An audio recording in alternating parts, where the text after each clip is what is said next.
Hi, boys and girls. My name is Miss Paige. I work for the Council on Chemical Abuse, and we are on part two of our Teens in Tech presentation, and part two concentrates on gaming and gambling and the connection between the two.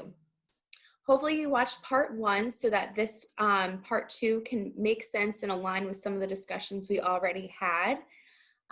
Gaming and gambling, you're going to see a lot of correlations today, and I have some exciting videos to share with you. Again, this is one of my favorite topics to discuss. There's a lot that we are going to focus on today and how the tricks of gaming and gambling the lines can be a little blurred about which one is which sometimes. So to get started, if we were in person right now, I wish we were, we would be playing a game to kind of reinforce some of the materials that we've been discussing between part one and the materials from today. But this is where we would discuss the rules of it pays to play. And we would be doing a review of some of the questions from part one, as well as some of the information from today. And students would gain so many points. And then at the very end, whichever student received the most points, they would get to pick from our loot box. But since unfortunately we're not in person today, we're gonna have to skip over that part. And we're gonna go right into something I found pretty powerful from even part one, was that we keep being called users. You know, in part one, we mentioned that the biggest business right now is selling its users when it comes to our data and how much we're giving away without realizing it to these companies. And there are only two industries that call their customers users, and that would be the illegal drugs industry as well as the technology and software industry. So we are labeled users, not customers, but users because we are using these products and they are gaining data from us. And the definition of gambling, you know, before we really dive into this, it's important to know what we're referring to when we say gambling. Gambling is any time you make a bet with the risk of losing something of value or something that's important to you. It's not always money, it's anything of value. And just a funny example, you know, over here, if you recognize some of these characters, which I'm sure many of you do, right here we have Donkey Kong, and his level of value isn't money, it's bananas. So it can be anything, like I said, that's valuable to you. So just 5 more minutes or $5 more. You know, it's that need to finish a level in order to get some kind of reward. We think if we have just 5 more minutes that we are going to make it to that next level, we're going to get that big win. And really, it's never just 5 more minutes.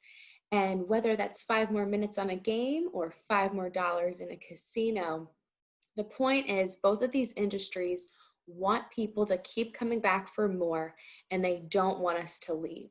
So casinos want adults to keep gambling. That's why they keep their casinos open 24 hours.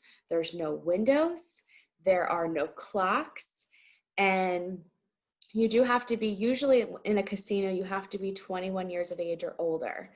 Now with the gaming industry, it's also set up similarly where you can't tell the amount of time that is passing. The gaming industry wants you to keep playing as much as possible. Again, like we mentioned in part one, that's why you usually can't pause most of your games. And that's also why a lot of things happen during your games, even when you're not playing. And here we go again with the reward. The reward keeps us going back for more. We want that one more level. We want to win some more money. If we put down a lot of money, we want to get something back. And we think the more that we play, the more chances we have at getting what we want. And that can be if we want to level up. That can be if someone is gambling and they've lost some of their money. They have to go back to get a reward. It's not satisfying unless they are feeling like they're close to some kind of win. So this gentleman's name is B.F. Skinner. And B.F. Skinner was a theorist. He studied behavior. He studied various experiments to base off of his theory behind operant conditioning. And we're going to see in the next few slides some of the experiments that B.F. Skinner would use in order to find operant conditioning and even positive reinforcement for some behaviors. So B.F. Skinner designed this concept of a Skinner box. And what he would use, many times he would use various animals. Sometimes it would be rats, sometimes it would be birds. And in this picture, as an example, he used a rat. And at first he placed this rat inside this box, and the rat at first was inactive, didn't really move around a lot. And as you can see here, this is labeled a lever. And what's attached to the lever is a pellet dispenser and the pellet tube. So whenever this rat eventually figures out that there's a lever inside the box, if the rat places its paws or hands on the lever, the food pellets will disperse. And so what happened is B.F. Skinner places this rat inside the Skinner box, and the rat's not really moving around at first a whole lot. And then over time, the longer this rat spends in the box, it starts to explore. And eventually the rat finds this lever and starts to press on it. And as the rat presses on it, food pellets disperse. And he is then pretty much rewarded and given food. So he wants to press the lever again and sees what happens. And each time this rat goes back for more, the rat doesn't know if it's going to get a lot of pellets or only a little bit of pellets. This is pretty much a random reward for the rat. And as we are going to be discussing, the gaming and gambling, I want you guys to start thinking, what is the connection between us, our behavior, and a Skinner box? What happens when we are being monitored and observed with our technology and our data? I mentioned how we're pretty much like avatars, the way that they monitor the things that we do. And then we pretty much become predictable. So by now in 2020, many people know of B.F. Skinner. They know of the concept of the Skinner box. And now they're trying to almost put humans inside this box, if you will. And there's some parallels here. The Skinner box, the reward was the food for the rat or even a bird. And then I want you to think about when it comes to slot machines and casinos, is there something that someone might have to press in order to get their random reward? And that would be right here, boys and girls, this lever, literally a real lever in real life, real time. When adults go into a casino, they have to press a lever in order to see if they get their reward, which is not food pellets, it's money. Then if you take it a step further in our time where you guys are not in casinos, but you are playing games. And an example of that would be the loot box would be a form of a Skinner box. And the reward and positive reinforcement would be the coins, the skins, as well as the weapons that all get pretty much released as we level up or as we spend money on a loot box. And it pays to play. And we are only rewarded for longer periods of play, not short periods of play. And everything is randomized. So the goal here when someone is gambling is that they want all three of these numbers to match up.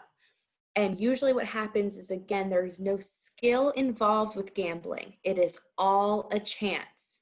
So an adult goes to a slot machine at a casino, they spend some money, they pull the lever. There's no skill to that. It really is just a random chance that hopefully all three pictures add up to the same.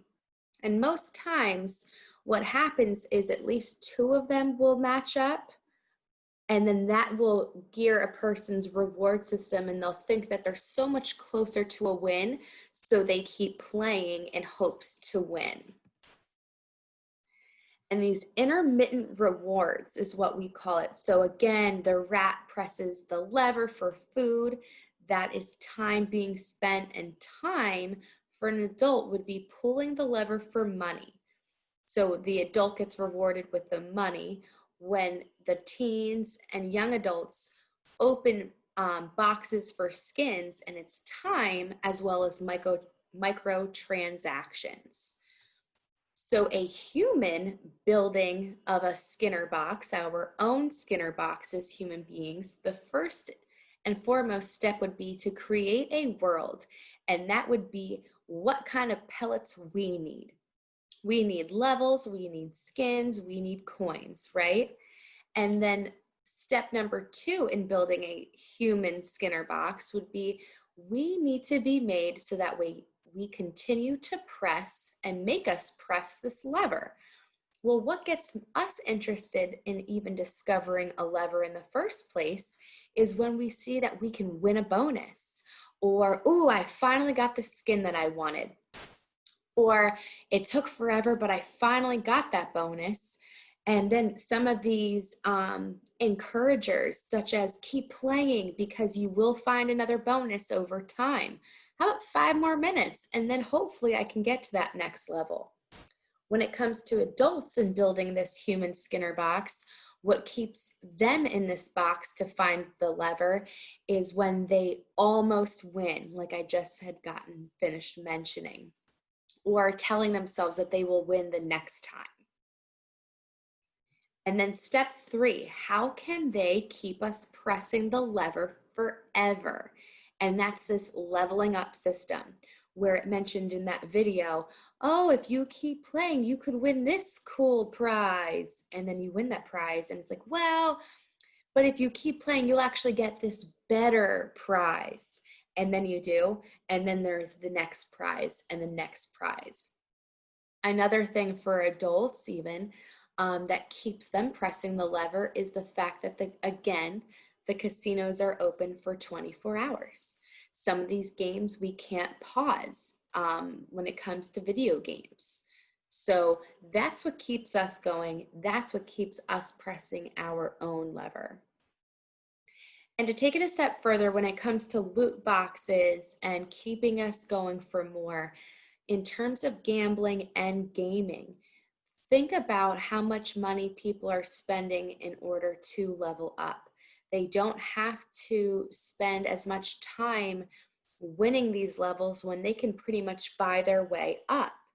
But in reality, if I were to take that game away from you, or if that game were to pretty much, I guess, get discontinued, where it's just not the top game anymore, we don't have anything of real value to show all of our time spent. There's nothing of real value to show when I take that game away. There's nothing. We're not getting mailed a check. We're not getting sponsorships. And yes, for sometimes that can happen, but in real time, that's not a common thing. So when it comes to these boxes, these loot boxes are also in real life. For instance, there are women and girls and people who are interested in, let's say, makeup. They buy a monthly subscription of makeup, let's say through BoxyCharm or these other companies.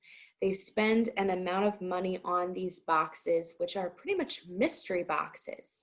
And they are guaranteed certain brand of makeup, but they never know which brand they're actually going to get or what size of products they're actually going to get.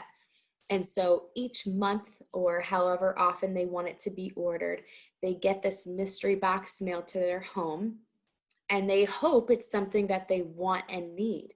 And in reality, many times is when these things are opened, they already have those products, or they really weren't getting the products that they had hoped they would receive.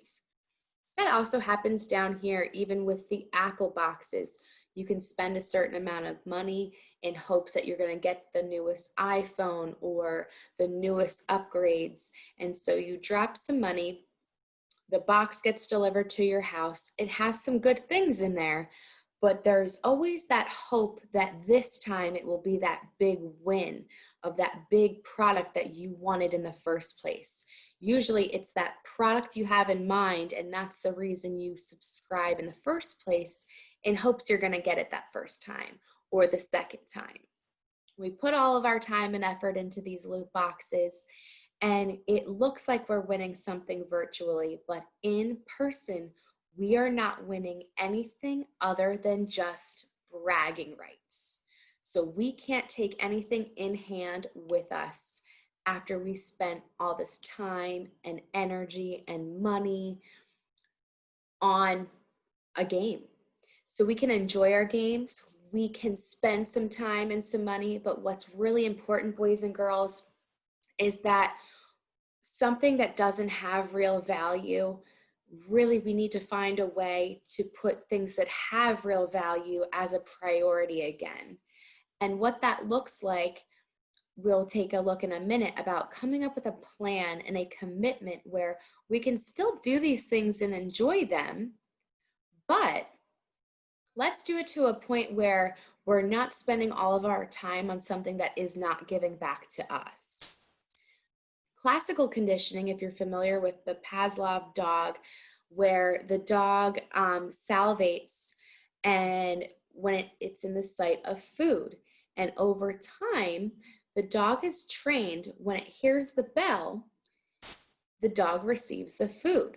And after this is done a few times, eventually the dog hears a bell and begins to salivate even without seeing the sight of food. This is classical conditioning. Also, with the woman in the middle picture going to the casino, pressing that lever, the sound of the coins dropping can be eventually conditioned for her to gain excitement and to have a reward. Same when someone is gaming. Okay, if someone's playing video games, they have their game console. Sorry, my battery's running low. They have their game console, the sounds of the game, the using of the buttons, that's like our lever. And over time, just when you hear those sounds, it releases dopamine. And that naturally, like we learned, occurs in our brain. But when we're learning about dopamine naturally getting released, that also goes hand in hand with conditioning.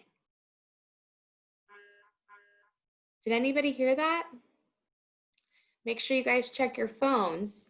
And if you did check your phone, and if it is causing you some stress about where your phone is or how to silence it or who it is that's texting you, that is also us being classically conditioned to quickly check our phone the second we hear that noise. So by all means, boys and girls, that was just a classical conditioning experiment. That's not really my phone going off. All right. And to wrap up our session today, something I would love to leave with you is in part one, I wanted to know and I wanted you to be aware of what some of your struggles were with technology or with gaming. And I want you to know that it isn't impossible for us to unplug or disconnect, but that it simply requires a plan. Because we mentioned about that cycle of addiction, and it's not our fault that we've become so connected to technology, but it becomes our responsibility now that we are fully informed. It's our responsibility to do something about it. We need to break that cycle. And what does that look like? That's going to look different for every single one of us. You know, what day of the week works best for us to really take a big step back from technology? Would it be helpful for us to turn off unnecessary notifications? Because those notifications are what keep us going back for more. So if I'm in the middle of something and then my phone goes off and it's really just a notification, had I not received that, I would probably still be doing whatever it is I was doing in the first place. So maybe turning off unnecessary notifications could be helpful for you. Think about what time of day, you know, maybe there's a certain time of day that works best for you to put your phone to the side, maybe charging it in a separate room. Maybe while you're having dinner or even breakfast, you can turn your phone on silent. You can even flip your phone upside down so you're not seeing what's going on or what you might be, you know, fear of missing out on. Then there was a suggestion of doing a digital fast, and that's where you can pick a number of days to keep yourself completely unplugged from a gaming system. And then also, there's apps on our phones that can help us track our patterns. Maybe we're just simply checking and going on our phone because it's just what we do. Maybe, we're not even realizing how much we do that. So if we track our patterns, we can be more aware of those times of day that we tend to spend a little too much time on something. And we could set a timer. From this time to this time, I'm not going to use my phone. I am going to do something separate and focus on something else. And the important part is making a commitment. It's one thing to just talk about it, but it's another thing to write down somewhere where you're going to see it, this commitment. And the road to success is through us following through on our commitments. Rebuilding our identity in the real world is where this also comes into play. I might love the virtual world, but the real world is what's really, truly happening in real time. And I can't escape that. I need to experience all the feelings I'm experiencing because that's a part of life. And I need to find a way to sort through that and those experiences. So rebuilding who I am. I might not know who I am because I'm really focusing on being a part of this community that's on a virtual game. And maybe I need to spend some time building and figuring out who I am when that screen is not in front of me. Because I can't pick up and bring that virtual world into the workplace. I can't bring that virtual world into the goals I have set for my future and for myself. I need to set time aside to really figure out what's going on in real time. And there's going to be times where this is very difficult because these things have become patterns. They are habits and almost rituals where, I am so used to getting home and the first thing I do is maybe check my phone or start that game that I like to play. So break through and resist the urge to keep those old patterns. When I can find and build a new routine as I'm working on my identity, what do I like to do besides being connected? Do I like to go outside and go for a walk? Do I like to go to the gym? Do I like listening to certain kinds of music? Break through and resist the urge to resort back to your old patterns. And how we can do that and how we can continue with our commitment is avoiding boredom. First and foremost, if we can keep ourselves occupied and avoid that boredom, we are more likely to stick with our commitment. Step 2 is reaching out to someone, maybe a few of you, 2 or 3 friends. You guys can come up with almost a challenge to disconnect together. So maybe that fear of missing out isn't so strong. And you can reach out to each other by, sharing, wow, I'm really bored right now.